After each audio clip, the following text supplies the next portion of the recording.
Hey, Pat and Doug back with another episode of the Wealthy Fitness Entrepreneur. And we're going to go ahead and take this one a little bit of a different direction. And instead of talking about a singular topic, Doug and I have this opportunity to work with businesses at different stages. We have our boardroom group and some private clients that we work with that are more advanced, more seasoned business owners.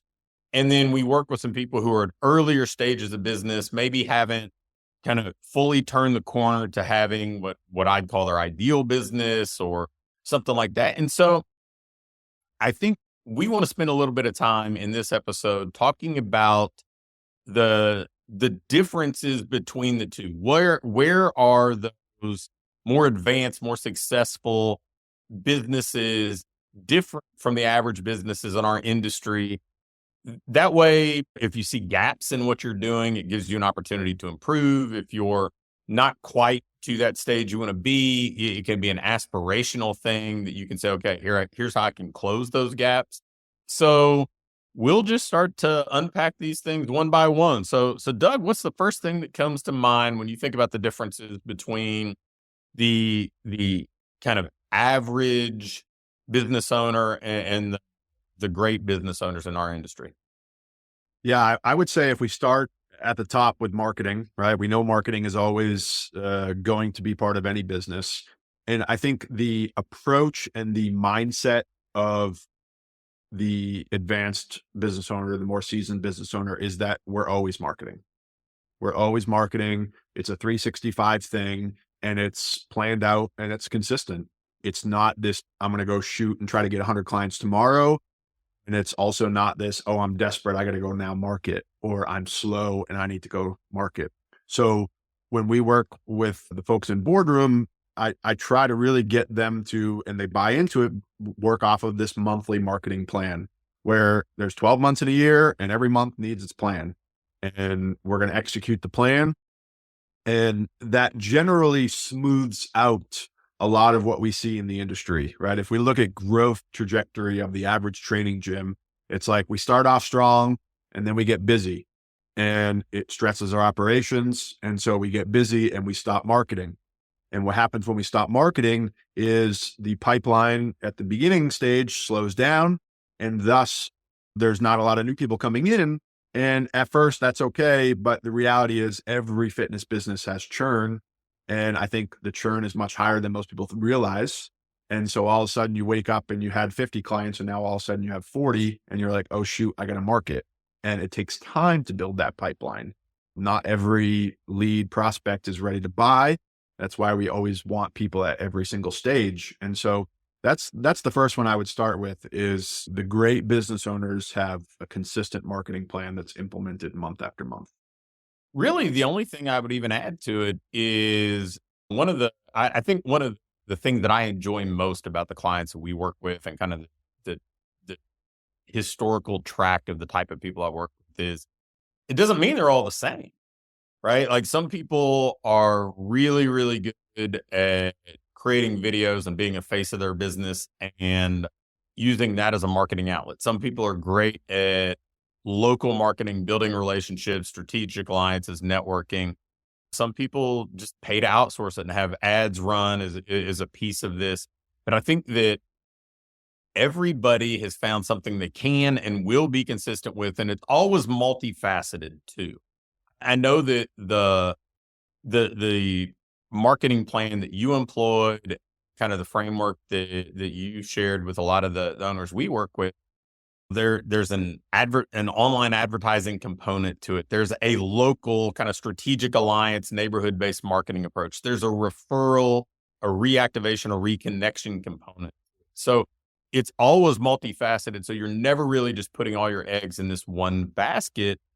And I think if you think about the consistency, the 365 approach to marketing, but then understand that doesn't mean you have to just borrow somebody else's approach item by item. It just means that you need to be as consistent as they are. You probably need to have as many lines in the water that they have. You find out what works for you. I think we've seen that time and time again with the best business owners we've worked with. For sure, for sure. The other one that I would add to this is thinking about the people side of our business, right? And we're in the service business, whether you service online, offline, whether you service one-on-one, or like going back to your comment earlier, everybody's different in the sense of what model they run, where they run that model, how much we need to, like, what I needed to pay team members in Maine is different than what somebody in Manhattan needs to pay team members. At the end of the day, though, if we want to scale a fitness business, we're going to need team members. And so if we start with that approach, we may not be able to have team members right away. But if we start to carve out a vision of what kind of team do we want, how many team members do we want? That's a big thing I talk about in our boardroom group, is the personality of the leader often drives the size of the team that you like to work with. And you are often, like, I thoroughly enjoyed having 10 team members. That was kind of my sweet spot. And Josh, who I sold the gym to, he's more of like a 5 or 6 guy, like he taps out there. So we tweaked the model to fit that, right? Same thing with, like, there's large group people that love the large group and the energy of the large group. And then there's the small group side of it that's a little bit more quieter and intimate. So having I think a plan, and it's by no means is it like set in stone, but having a plan in place for who you want on your team as far as the type of people, how many team members you do want, and setting it up in a hiring and structure way that doesn't crush you so that you can scale. One of the mistakes that I know I made early on, and a lot of people make, is paying people in a structure such as a high percentage or a high per session that really, in the beginning, it's favorable because you don't have to pay out until revenue comes in. But what we have to remember is we just sacrificed, in my opinion, the long-term win. We had a short-term win, which is our payroll's lower, or we don't have to pay out until we get income in. But long-term, we just said no to a good profitable gym because we're giving 70% of it to the trainer or something like that. So really thinking about how you're going to staff your gym, I think is something that the advanced owners think about. So I actually have 4 that come to mind: tracking, systems, money, and then the last one I'll have to probably give some context to, but it's thinking more like an investor. Tracking, I think a lot of people that get into this industry kind of shy away from that side of it, whether it's having a scoreboard for their business, or just tracking simple metrics like leads and conversions and revenue, or attrition. It But all the best business owners do it, right? I think some people, when they're unsuccessful, they kind of want to have that ostrich syndrome and kind of bury their head. But the tracking, I think, allows you to be, I think, more efficient and more effective, because you focus on doing the things that make a difference, that move the needle. So I think that tracking what you're doing in your business and how the numbers are being affected by the actions that you're taking, I think, is critical. So I don't know if there's anything you want to add to that before I kind of shift into systems or not. No, I mean, to maybe bring it down to like a tactical level, we would always do our tracking on a Friday, like end of week. Just have your rhythm. I think that's the key, broadly speaking, with all these best practices, is there's rhythm to them. And so all the stuff you talked about with tracking, whether that's revenue or leads or whatever it may be, have a rhythm for when you are going to track that. Plan it so that it is every Friday is our scoreboard review. We're going to recap the week, and that sets the tone for the following week. So the next one up was systems, and I think it's obvious for people that have a bigger business that they understand the importance of systems. But even the successful small businesses that are just north of solopreneur, I think have historically always had really good systems, because they're saying, hey, I figured out what works. So I want to replicate that as often as possible. And I want to create a documented way so that I'm always doing it at the highest level. Anybody else I hand it off to does it at the highest level. And we'll find people time and time again that kind of get stuck in neutral and they don't find time to create those systems. Everything kind of lives in their head and they kind of hope other people do things the right way in their eyes. They have expectations of team members that they're going to do things a certain way, but those people have never been provided a system or trained to execute a system. But all the best businesses have systems in place for essentially every facet of what they do. Yeah. And the systems, they need to be, like I would always describe it as they need to come to life, right? Like they cannot be just a Google Doc. And frankly, nowadays, Google Docs may be one of the, I'm not going to say the last because we still use Google Docs, but there are other ways to document your systems, right? Loom videos. We would often move things to like interactive checklists where they have to interact with the system. So like onboarding, perfect example. Onboarding a client, it's the same thing every single time, right? So that needs to be a system. However, think about the difference between putting on a Google Doc, which they're probably going to look at maybe once, maybe have it up as a tab, versus having an interactive sheet where they have to check the box that they did the thing for each client.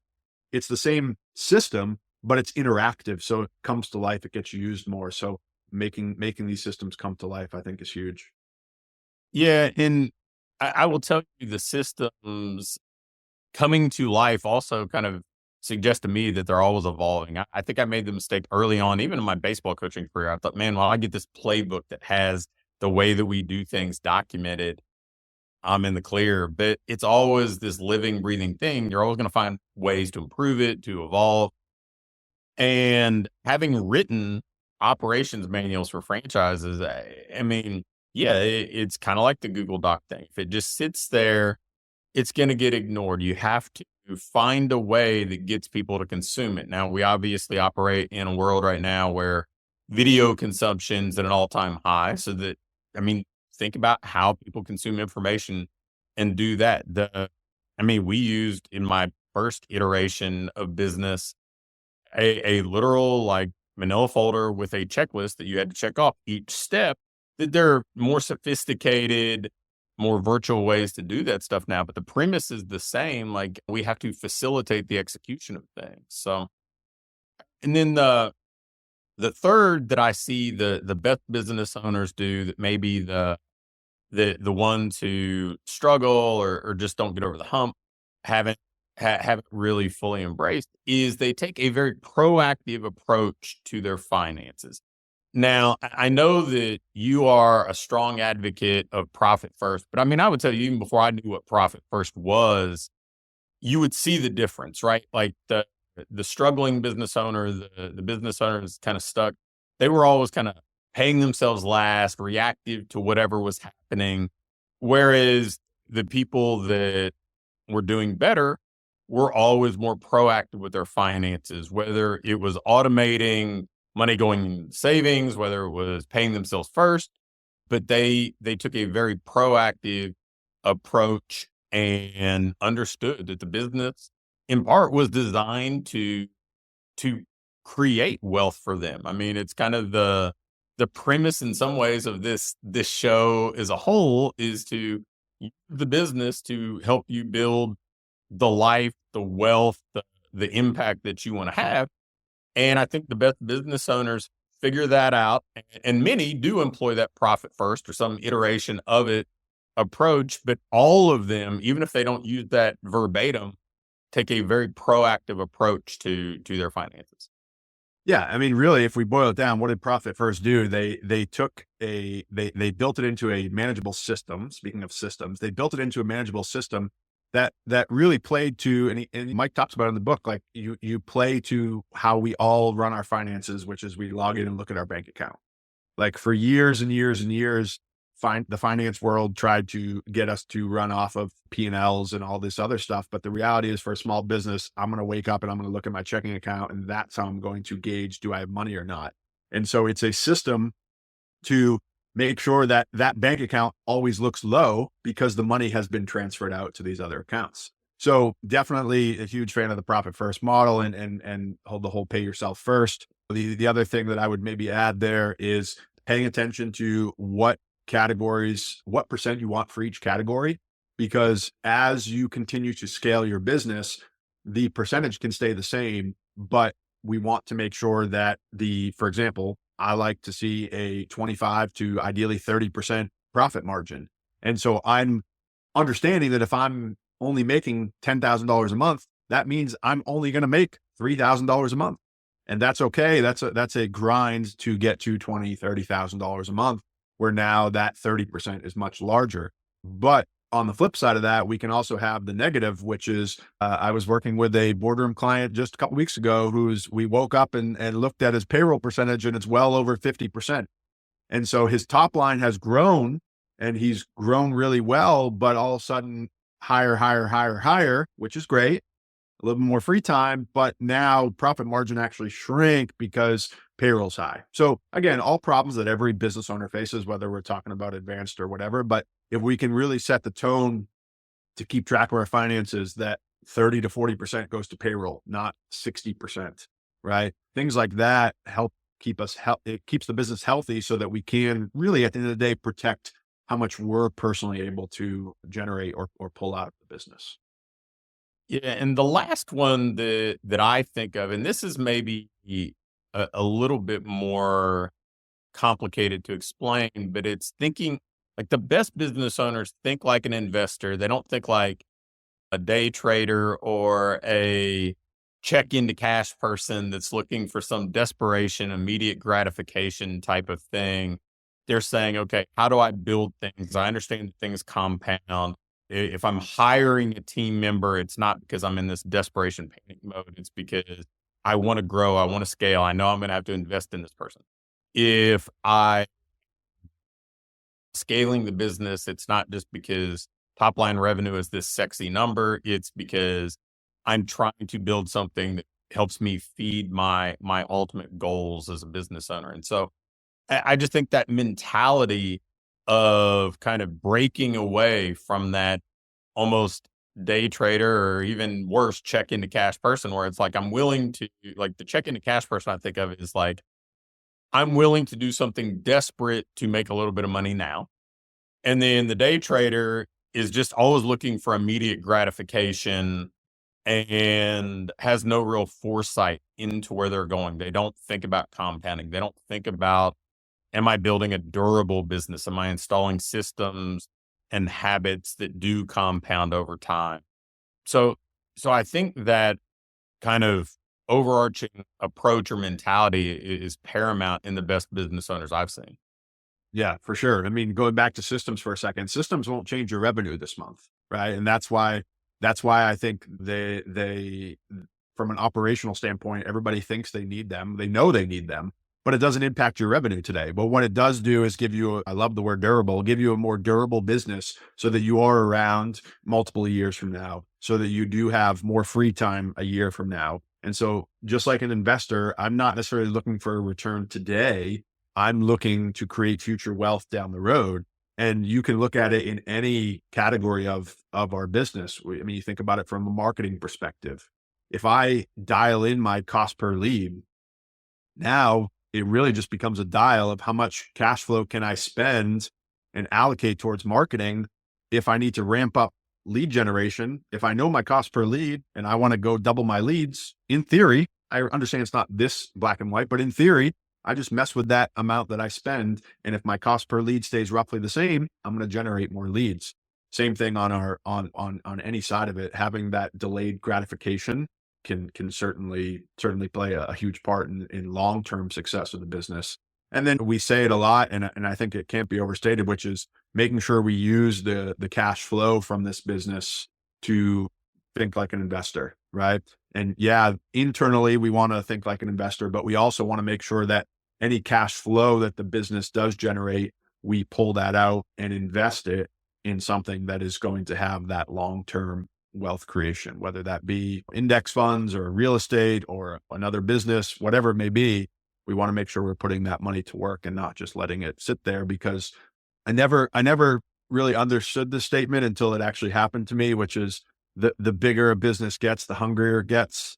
and the more it eats, and all of a sudden you wake up and you're have this bigger business, right? Bigger in the sense of top line, but you're personally not benefiting anymore from it if you're not careful. And so making sure that you are taking that profit, running that profit first system, taking it out, thinking like an investor, and putting it to work elsewhere so that the business doesn't eat it. Yeah. No, great insight. So just a few things that I think that we found are kind of points of differentiation between so many of the businesses in our industry that get by. They do okay. I mean, we're not really talking about businesses that are on the brink of bankruptcy or anything, but they haven't turned the corner. They're not building wealth. They aren't stable and durable, and the owner probably still feels a little overworked and underpaid. Well, if you want to kind of escape that trap, then think about some of the things that we just touched on. And I think that the more you focus on them, the better your business will be. We'll see you next episode.